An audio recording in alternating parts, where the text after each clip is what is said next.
Just one take, bruh. Hi. Hello, this is Aaron. I help people deliver food by day, and I'm president of NOD at night. Going into the next year as president, I only have one mission, which is to pull people out of their dang rooms and bring them together to grow together. And part of that is allowing people to realize that their own identities are not found through chasing the crowd, but through the things that they make. And with that in mind, I would love to host a little card making session. There will be blank PVC cards with NFC chips embedded inside.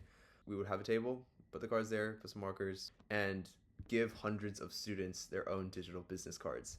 People would be able to draw on matte finish cards and upload their own designs to be printed on them.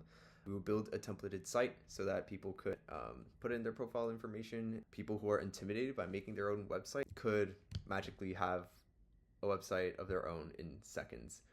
And I believe that even something small like this, it gives non-designers and designers alike the opportunity to really think about their identity, not just through typing in their profile, but through actual design. And that really does make design accessible to everyone. Thank you for listening.